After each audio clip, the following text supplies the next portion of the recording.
Class 8th में हमने अब तक 6 लेसन का अध्ययन कर लिया।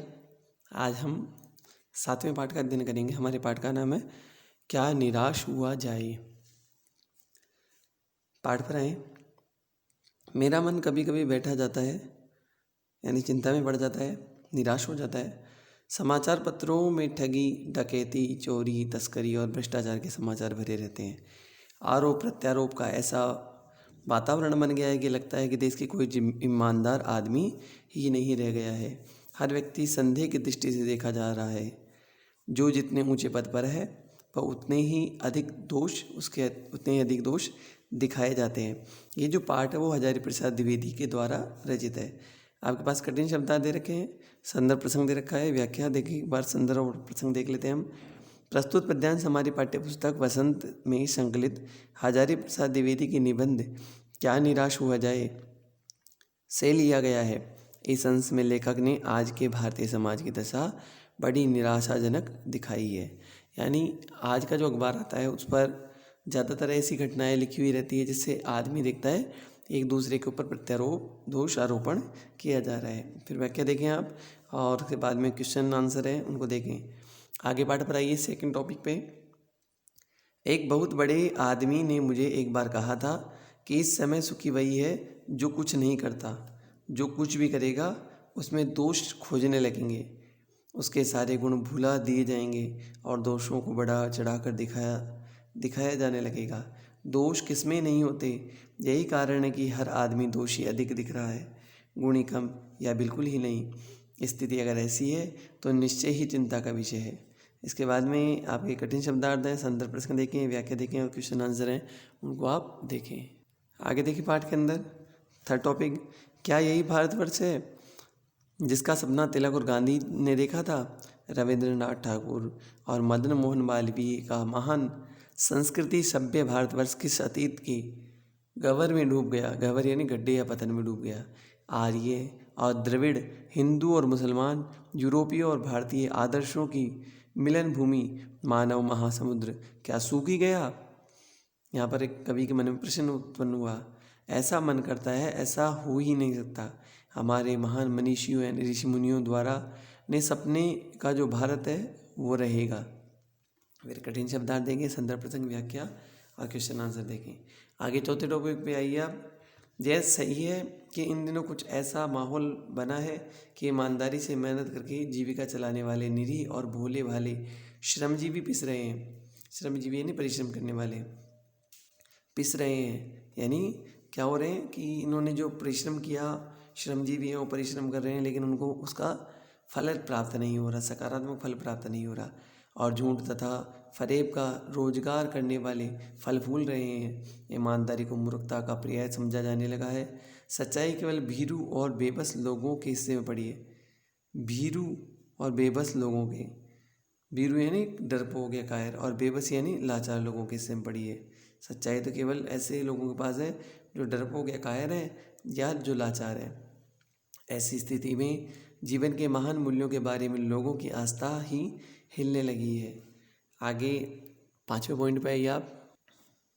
भारतवर्ष ने कभी भी भौतिक वस्तुओं के संग्रह को बहुत अधिक महत्व नहीं दिया। उसकी दृष्टि में मनुष्य के भीतर जो महान आंतरिक गुण स्थिर भाव में बैठा हुआ है वही चरम और परम है। लोभ, मोह, काम, क्रोध आदि का विचार मनुष्य में स्वाभाविक रूप से विद्यमान रहते हैं और उन्हें प्रधान शक्ति मान लेना और अपने मन और बुद्धि को उन्हीं के इशारे पर छोड़ देना बहुत बुरा आचरण है। भारतवर्ष में कभी भी उन्हें उचित नहीं माना। उन्हें सदा संयम के बंधन से बांध कर रखने का प्रयत्न किया है, परंतु भूल की उपेक्षा नहीं की जा सकती। बीमार के लिए दवाई की उपेक्षा नहीं की जा सकती। यानी बीमार के लिए तो दवाई आवश्यक है, भूख लगेगी तो भोजन की आवश्यकता है। गुमराह को ठीक रास्ते पर ले जाने के उपायों की उपेक्षा नहीं की जा सकती। अगर उसे ठीक मार्ग पर लेके जाना है तो उसके लिए उसको मनुष्य को प्रयासरत रहना पड़ेगा। छठे टॉपिक पर आइए। हुआ यह है कि इस देश में कोटि कोटि दरिद्र जनों की हीन अवस्था को दूर करने के लिए ऐसे अनेक कायदे कानून बनाए गए हैं, नियम बनाए गए हैं जो कृषि, उद्योग, वाणिज्य, शिक्षा और स्वास्थ्य की स्थिति को अधिक उन्नत और सुचारू बनाने के लक्ष्य से प्रेरित है। परंतु जिन लोगों को इन कार्यों में लगना है उनका मन सब समय पवित्र नहीं होता। प्राय वे ही लक्ष्य को भूल जाते हैं और अपनी ही सुख सुविधाओं की ओर ज़्यादा ध्यान देने लगते हैं। इस प्रकार हमने 6 टॉपिक पढ़े। लेखक यहाँ ये कहना चाहता है कि मनुष्य को स्वयं के बारे में नहीं सोचना चाहिए, सभी के बारे में सोचना चाहिए। आगे आइए 7वें टॉपिक पे। भारतवर्ष सदा कानून को धर्म के रूप में देखता रहा है। कानून को किस रूप में देख रहे हैं भारतीय? एक धर्म के रूप में। आज एकाएक कानून और धर्म में अंतर कर दिया गया है। धर्म को धोखा नहीं दिया जा सकता, कानून को दिया जा सकता है। यही कारण है कि जो लोग धर्म भीरू हैं, धर्म को छोड़ने वाले हैं, डरने वाले हैं, धर्म को छोड़ने से डरने वाला है, वे भी कानून में त्रुटियों का लाभ उठाने में संकोच नहीं करते। इस बात में पर्याप्त प्रमाण खोजे जा सकते हैं। ऐसा बहुत सा प्रमाण मिल सकता है कि समाज के ऊपरी वर्ग में चाहे जो भी होता रहा हो, भीतर भीतर भारतवर्ष अब भी यह अनुभव कर रहा है कि धर्म कानून से बड़ी चीज़ है। धर्म की प्रधानता इसमें लेखक बताना चाहता है। 8वें टॉपिक पे आइए। अब भी सेवा, ईमानदारी, सच्चाई और आध्यात्मिकता के मूल्य बने हुए हैं। वे दब अवश्य गए हैं लेकिन नष्ट नहीं हुए हैं।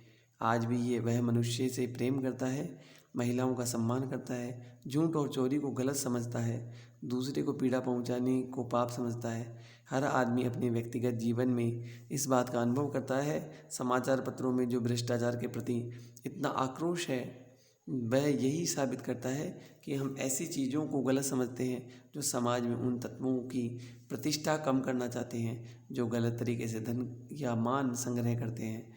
यहाँ पर ये कहना चाहता है कि लेखक ये बताना चाहते हैं कि समाचार पत्रों में जो भ्रष्टाचार और आक्रोश है उसको लोग सही मान रहे हैं और वर्तमान को धर्म और कानून को अलग करने की कोशिश कर रहे हैं। 9वें टॉपिक पे आइए आप। दोषों का पर्दाफाश करना बुरी बात नहीं है। बुराई यह मालूम होती है कि किसी के आचरण के गलत पक्ष को उद्घाटित करके उसमें रस लिया जाता है और दोषोद्घाटन यानी दोष का उद्घाटन यानी प्रकाशित करना को एकमात्र कर्तव्य मान लिया जाता है। बुराई में रस लेना बुरी बात है, अच्छाई में उतना ही रस लेना उजागर न करना और बुरी बात है। सैकड़ों घटनाएं ऐसी होती है जिन्हें उजागर करने से लोक चित्त में अच्छाई के प्रति अच्छी भावना जागती है। एक बार रेलवे स्टेशन पर टिकट लेते हुए गलती से मैंने 10 के बजाय 100 रुपये का नोट दिया और जल्दी जल्दी गाड़ी में आकर बैठ गया। थोड़ी देर में टिकट बाबू उन दिनों के सेकंड क्लास के डिब्बे में हर व्यक्ति का चेहरा पहचानता हुआ उपस्थित हुआ। उसने मुझे पहचान लिया और बड़ी विनम्रता के साथ मेरे हाथ में 90 रुपये रख दिए और बोला, बहुत गलती हो गई है। आपने भी नहीं देखा, मैंने भी नहीं देखा। उसके चेहरे पर विचित्र संतोष की गरिमा थी। मैं चकित रह गया। यहाँ लेखक ये कहना चाहता है कि आज भी इंसानियत मौजूद है, आज भी विश्वास मौजूद है। आगे 11वें टॉपिक पे आइए। कैसे कहूँ कि दुनिया में सच्चाई और ईमानदारी लुप्त हो गई है। वैसे अनेक अवांछित घटनाएं भी हुई है, परंतु यह घटना ठगी और वंचना के अनेक घटनाओं से अधिक शक्तिशाली है, मजबूत है। एक बार मैं बस में यात्रा कर रहा था। मेरे साथ मेरी पत्नी और 3 बच्चे थे। बस में कुछ खराबी थी, रुक रुक कर चलती थी। गंतव्य से कोई 8 किलोमीटर पहले ही एक निर्जन यानी सुनसान स्थान पर बस ने जवाब दे दिया, यानी खराब हो गई। रात के कोई 10 बजे होंगे। बस में यात्री घबरा गए। कंडक्टर उतर गया और एक साइकिल लेकर चलता बना। लोगों को संदेह हो गया कि हमें धोखा दिया जा रहा है, यानी लोग डर गए। आगे आए। बस में बैठे लोगों ने तरह तरह की बातें शुरू कर दी, यानी बैठे बैठे सोचने लगे। किसी ने कहा यहाँ डकैती होती है, 2 दिन पहले ही इसी तरह एक बस को लूटा गया था, परिवार सहित अकेला ही मैं ही था। बच्चे पानी पानी चिल्ला रहे थे, पानी का कहीं ठिकाना न था। ऊपर से आदमियों का डर समा गया था। कुछ नौजवानों ने ड्राइवर को पकड़कर मारने पीटने का हिसाब बनाया। ड्राइवर के चेहरे की हवाइयाँ उड़ने लगी, यानी वो बुरी तरह घबरा गया। लोगों ने उसे पकड़ लिया। वह बड़े कातर ढंग से मेरी ओर देखते हुए बोला, हम लोग बस का कोई उपचार कर रहे हैं, बचाइए, ये लोग मारेंगे। डर तो मेरे मन में भी था, पर उसकी कातर मुद्रा देखकर मैंने यात्री को समझाया कि मारना ठीक नहीं है। परंतु यात्री इतने घबरा गए कि मेरी बात सुनने को तैयार नहीं थे।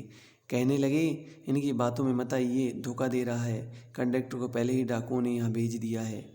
आगे देखें 13वें टॉपिक पे। मैं भी बहुत भयभीत था, पर ड्राइवर को किसी तरह मारपीट से बचाया। 1.5-2 घंटे बीते। मेरे बच्चे भोजन और पानी के लिए व्याकुल थे। मेरी और पत्नी की हालत बुरी थी। लोगों ने ड्राइवर को मारा तो नहीं, पर उसे बस से उतार कर एक जगह घेर कर रखा।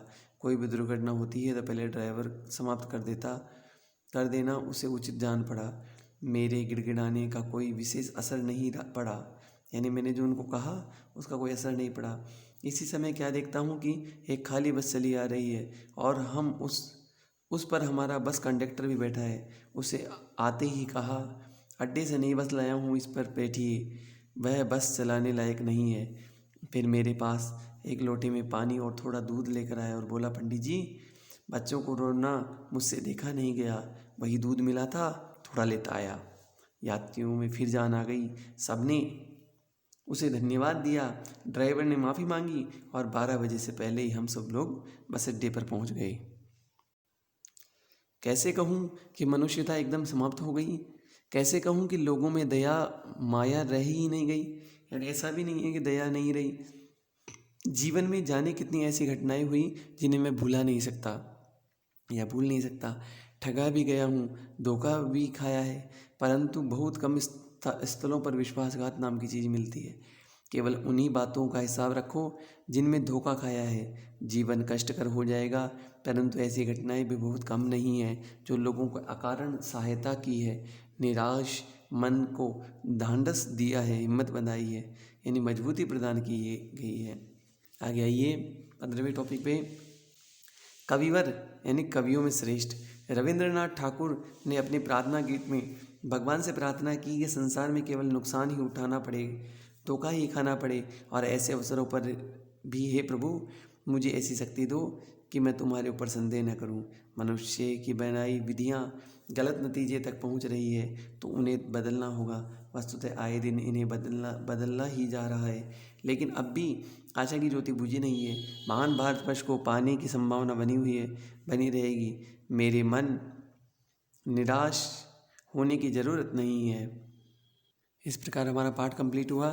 फिर हमारा क्वेश्चन है, देखिए यहाँ पर आपके पास में 3 क्वेश्चन दे रखे हैं। फर्स्ट क्वेश्चन है, लेखक ने स्वीकार किया कि लोगों ने उन्हें भी धोखा दिया है, फिर भी वह निराश नहीं है। आपके विचार इस बात का क्या कारण हो सकता है? तो जिस प्रकार आपकी क्वेश्चन है वो आपके आंसर भी हैं, तो आपको फर्स्ट, सेकेंड और आपका जो थर्ड क्वेश्चन है ये आपको करना है।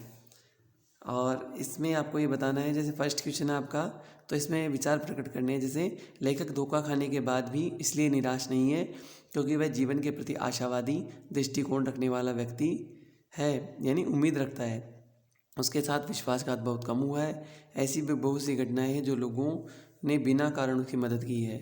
ऐसा ही सेकंड क्वेश्चन है, समाचार पत्रों, पत्रिकाओं और टेलीविज़न पर आपने ऐसी घटनाएं देखी सुनी होगी जिसमें लोगों ने बिना किसी लालच के दूसरों की सहायता की और ईमानदारी से काम किया। ऐसे समाचारों को लेख को एकत्रित करें और कम से कम 2 घटनाओं को अपनी टिप्पणी दें। तो देखिए यहाँ पर आपका आंसर दे रखा है और 2 टिप्पणियाँ हैं, उसको आप आंसर के रूप में हल करेंगे।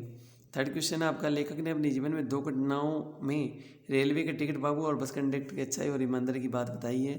आप भी अपने जीवन में किसी परिचित के साथ हुई ऐसी घटना के बारे में बताइए जिसमें बिना किसी स्वार्थ के भलाई, ईमानदारी और अच्छाई कार्य किए गए हों। ऐसी घटना का आंसर यहाँ पर आपके थर्ड क्वेश्चन में दे रखा है। फिर अगला क्वेश्चन है, आपका टॉपिक है पर्दाफाश। पहला क्वेश्चन है इसके अंदर, दोषों का पर्दाफाश करना कब बुरा रूप ले लेता है? तो आपका आंसर दे रखा है यहाँ पर, इसको आप पढ़ें समझें। और सेकंड क्वेश्चन, आजकल के बहुत से समाचार पत्र और समाचार चैनल दोषों पर्दाफाश कर रहे हैं। इस प्रकार के समाचार पत्रों कार्यक्रमों की सार्थकता पर तर्क सहित विचार लिखिए। तो आपको क्वेश्चन नंबर 3 तक करने, पर्दाफाश वाला आपको नहीं करना है। अगला क्वेश्चन है आपका, कारण बताइए। तो आपको निम्नलिखित में संभावित परिणाम क्या क्या हो सकते हैं, आइए चर्चा करें। ईमानदारी को मूर्खता का पर्याय समझा जाने लगा है, परिणाम भ्रष्टाचार बढ़ेगा। तो आपके पास में जैसे सच्चाई केवल भीरू और बेबस लोगों के सिम पड़ी है, परिणाम होगा लोगों की सच्चाई में आस्था नहीं रह गई है और सभी और झूठ का बोलबाला होगा। सेकंड लाइन आपकी, झूठ और फरेब का रोजगार करने वाले फल फूल रहे हैं, परिणाम क्या आएगा? ईमानदारी समाप्त हो जाएगी और भ्रष्टाचार बढ़ेगा। थर्ड लाइन हमारे पास, हर आदमी दोषी अधिक दिख रहा है, गुणी कम। इसका परिणाम, लोग एक दूसरे पर विश्वास नहीं कर रहे हैं, सच्चे व्यक्ति पर भी विश्वास करना कठिन हो गया है। इस प्रकार आपके लेखक, 2 लेखक और बस यात्रा का वर्णन है, इसे आप पढ़ें। फिर आपके ये दे रखा है सार्थक शीर्षक दे रखा है, इसको आप थर्ड क्वेश्चन इनको आप तीनों को पढ़ें, केवल पढ़ने के लिए। फिर सपनों का भारत, इसमें 2 क्वेश्चन इनको पढ़ें। और एक आपका टॉपिक है भाषा की बात। क्वेश्चन है 2 शब्दों के मिलने से समास बनता है। समास एक प्रकार का है द्वंद्व समास। समास में एक प्रकार है द्वंद्व समास, इनमें दोनों शब्द प्रधान होते हैं। जब दोनों भाग प्रधान होंगे तो एक दूसरे में द्वंद्व स्पर्धा होड़ की संभावना होती है। कोई किसी से पीछे नहीं रहना चाहता, जैसे चरम और परम, चरम परम, वीरू और बेबस, वीरू बेबस, दिन और रात, दिन रात। और के साथ आए शब्दों के जोड़े और हटाकर योजक चिन्ह लगा दिया जाता है। कभी कभी एक साथ भी लिख दिया जाता है। द्वंद्व समास के 12 उदाहरण ढूंढकर लिखिए, तो आपके पास 12 उदाहरण है। फिर आपके सेकंड क्वेश्चन है, पाठ में तीनों प्रकार की संज्ञाओं का उदाहरण खोजकर लिखिए, व्यक्तिवाचक, जातिवाचक और भाववाचक, जो आपका ये डाल रखा है। तो आपको गृह कार्य के रूप में केवल आपके जो पाठ्य पुस्तक के प्रश्नोत्तर हैं, ये 3 क्वेश्चन आपको करने हैं। आज का कार्य हम यहीं तक रखते हैं।